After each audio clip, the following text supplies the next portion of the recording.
ঝিনাইদহের কালীগঞ্জে সোহাইবনগর কালিম মাদ্রাসার computer lab কক্ষে ট্রেনার সমীর দাসের সাথে প্রশিক্ষণার্থী ৩ নারীকে হিন্দি গানের তালে নৃত্যের ৪৮ সেকেন্ডের একটি ভিডিও সামাজিক যোগাযোগ মাধ্যমে ভাইরাল হয়েছে। ভিডিওতে দেখা গেছে হিন্দি গান বাজিয়ে নাচছেন তারা। ৪৮ সেকেন্ডের ভিডিওটি গত ২৪ জানুয়ারি ধারণ করা। ভিডিওটি ছড়িয়ে পড়ায় ব্যাপক নেতিবাচক প্রতিক্রিয়া ও ক্ষোভের সৃষ্টি হয়েছে। এ ঘটনাকে কেন্দ্র করে ২৬ জানুয়ারি রোববার সকাল থেকে মাদ্রাসাটির শিক্ষার্থীরা বিক্ষোভ ও প্রতিবাদ শুরু করে।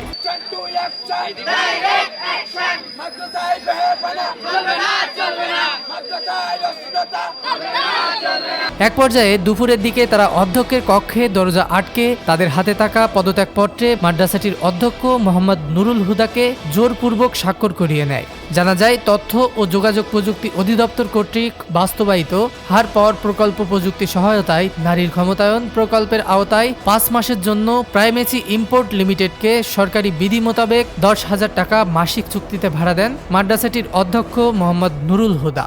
দুটি ব্যাচে মোট ৪০ জন প্রশিক্ষণার্থী সেখানে কম্পিউটার প্রশিক্ষণ গ্রহণ করছে। মাদ্রাসাটির একাধিক শিক্ষার্থীর সাথে কথা বলে জানা যায়, মাদ্রাসা কোনো নাচ গানের জায়গা নয়, এখানে কেন নাচ গান হবে, আর সেই সুযোগটাই বা কে বা কারা তৈরি করে দিয়েছে।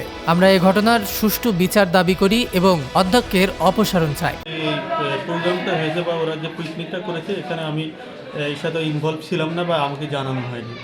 এখানে উপজেলা আইসিটি স্যারকেও জানানো হয়নি। এখানে সমীর দাস আমাদের ট্রেনার, সে নিজ উদ্যোগে নিজেই এই পরিচালনাকে নিজের পিকনিক নিজেদের মতো করেছে।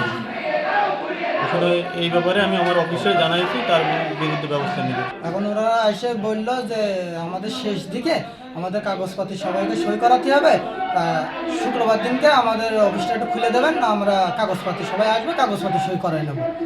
আর তাছাড়া আর কিছু না বললো যে একটু খাওয়া দাওয়া আছে নাকি ওদের, এইটুকু। এবার আমি এইটুকু দিয়ে এখন পরে আমি খুলে দিয়ে আমি চলে গেলাম। শুক্রবার ওই দিনকে আমার কাজ কাম থাকে, আমি চলে গেলাম। পরে লাস্টে আমি পরের দিনকে দেখি ওরা এইসব ভিডিও এইসব করেছে, কিন্তু আমি জানি না যে ওর ভিতরে এইসব চলছে। মাদ্রাসার অধ্যক্ষ মোহাম্মদ নুরুল হুদা বলেন, কম্পিউটার ল্যাবে এ ধরনের অশ্লীল কাজের ব্যাপারে আমি কিছুই জানতাম না। এ ধরনের ঘৃণিত কাজের আমি প্রতিবাদ জানাই। এর সাথে আমার প্রতিষ্ঠানে যদি কেউ জড়িত থাকেন তার বিরুদ্ধে ব্যবস্থা নেওয়া হবে। ঘটনাটি আমি আমার অনুষ্ঠানের পরিচালনা পরিষদের সভাপতি স্যারকে জানিয়েছি। এরই মধ্যে মাদ্রাসার কয়েকজন ছাত্র পদত্যাগপত্র নিয়ে আমাকে দিয়ে জোর করে তাতে স্বাক্ষর করিয়ে নিয়েছে।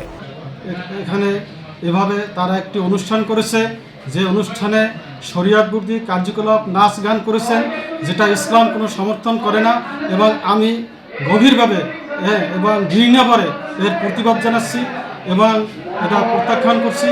এবং যারা দায়িত্বশীল ব্যক্তি এ ব্যাপারে রয়েছেন, আমি তাদেরকে কাছে জবাবদিহিতা চাচ্ছি যে কেন তারা আমার অনুমতি ব্যতিরেকে, আমার অনুমতি ছাড়া, কর্তৃপক্ষের অনুমতি ছাড়া কিভাবে তারা এই অনুষ্ঠানটা তারা এভাবে করলো। এ ব্যাপারে কালীগঞ্জ উপজেলা নির্বাহী কর্মকর্তা দেদারুল ইসলাম বলেন, ঘটনাটি আমি শুনেছি, সব পক্ষকে ইতিমধ্যে ডাকা হয়েছে, তাদের সাথে বসে নিশ্চয়ই ভালো কোনো একটি সমাধান হবে।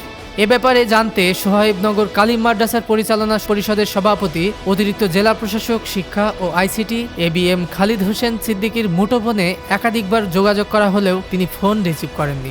ডেস্ক রিপোর্ট, দৈনিক রানার।